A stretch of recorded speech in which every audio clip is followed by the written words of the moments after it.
Most people pick dividend funds based on yields and past performance, but that can easily push you towards the wrong fund.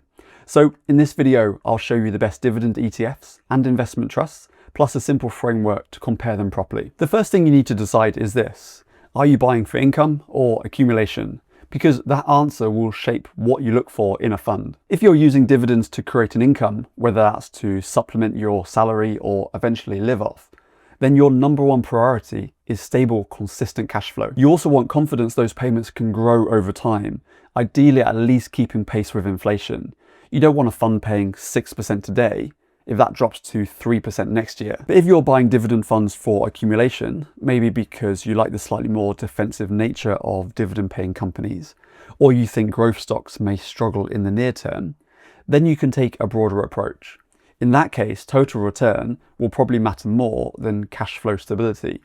And if the underlying holdings are a bit more volatile, that's less of a problem if your time horizon is long enough.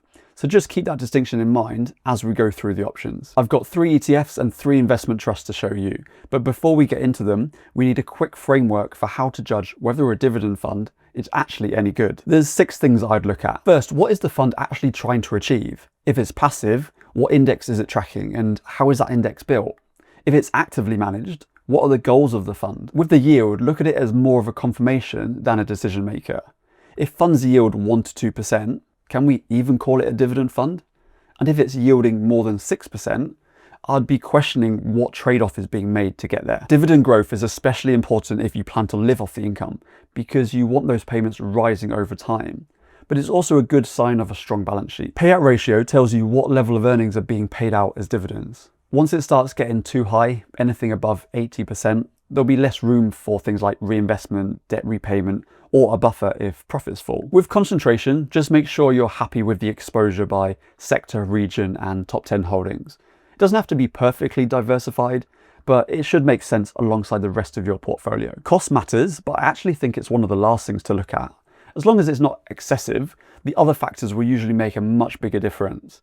Remember also that the data you see, like past performance and yields, are net of the fee, which helps you to compare like for like. We'll start with one of the most popular dividend ETFs in recent years, the VanEck Morningstar Developed Markets Dividend Leaders ETF, with the ticker TDGB. And the big reason for that is performance. It returned 42% in the past year and has averaged 17.85% a year over the past 5 years. So it's been on an incredible run. It currently yields 3.27% and has an ongoing charge of 0.38%. It's not the most diversified fund though, with 100 holdings and just under 36% in the top 10. It also only covers developed markets. The index behind it uses a dividend sustainability screen. For example, companies need to have grown their dividend over the past 5 years and have a payout ratio below 75%. The fund's own payout ratio is around 45% and dividend growth is 3.46%. The income won't be smooth though. With ETFs, income can vary quite a lot through the year, depending on when the underlying companies pay out. Overall, I think this is just a really solid option. Just don't assume the level of return we've seen recently will continue. One final thing to note is that the fund is domiciled in the Netherlands, which means a 15% withholding tax on income. So just keep that in mind when you look at the yield. If you want to take the screening process a step further, this next ETF could be for you. It's the SPDR S&P Global Dividend Aristocrats ETF with the ticker GLDV. What makes it stand out is the index construction. The screening criteria is much stricter than most dividend ETFs. Companies need to have increased or at least maintain their dividend for 10 consecutive years. The payout ratio can't be above 100%. The yield is capped at 10%. Market cap has to be at least $1 billion. Each company is capped at 3% and each sector at 25%. So it's one of the more thorough approaches you'll see in this space. It currently yields 3.92% and has a payout ratio of around 38%. And dividend growth of roughly 11% over the past year. But even with all that screening, the income growth will still be a bit uneven from year to year. Performance has also been respectable, with average returns of 6.52% over the past 10 years. It's a bit more expensive though, with an ongoing charge of 0.45%. This is the ETF I'd lean towards if you want a more conservative option. One thing to note though is that nearly half the fund is in the US.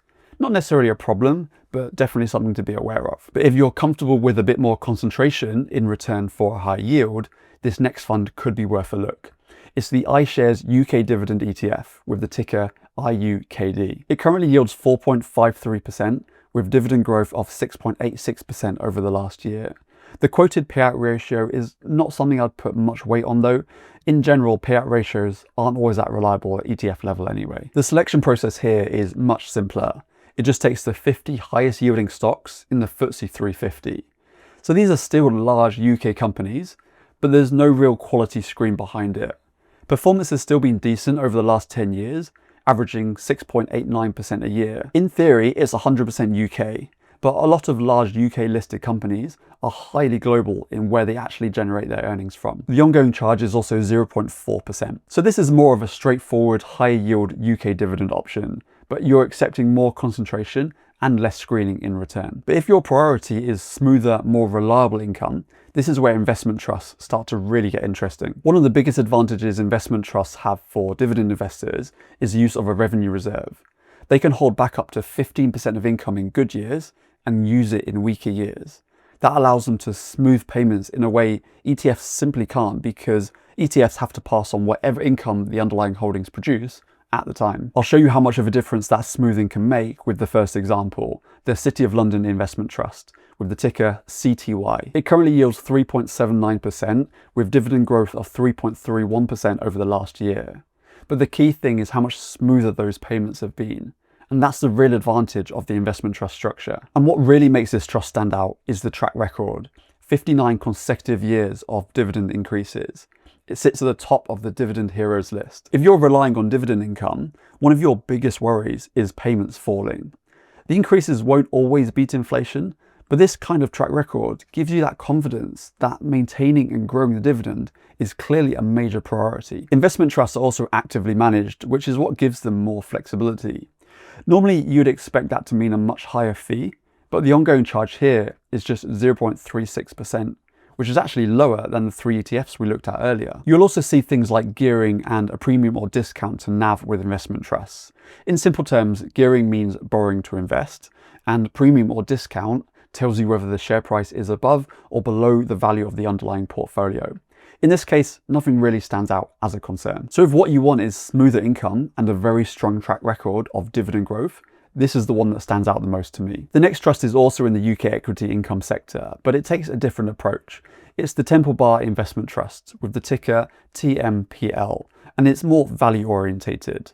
The fund manager is actively looking for unloved UK companies that the market may be underpricing. It currently yields just under 4% and has a payout ratio of around 28% and dividend growth of 33%. That growth figure is year to year though, and payments have actually been flat since last May. So I wouldn't read too much into that headline number on its own. It's not trying to be City of London. The appeal here is less about maximum dividend consistency and more about combining income with the potential for capital growth if the manager is right. The gearing's low, the premium is small, and the ongoing charge is 0.59%, so a bit higher than City of London. This is the option you pick if you want UK income, but you also want the manager actively looking for value and upside, not just prioritizing dividend stability above all else. If you want a slightly higher yield, there'll be plenty of funds in the 6 to 8% range that look tempting, but personally, I think you start taking on unnecessary risk at that point. A more balanced option is the Merchants Trust. It currently yields 4.85%,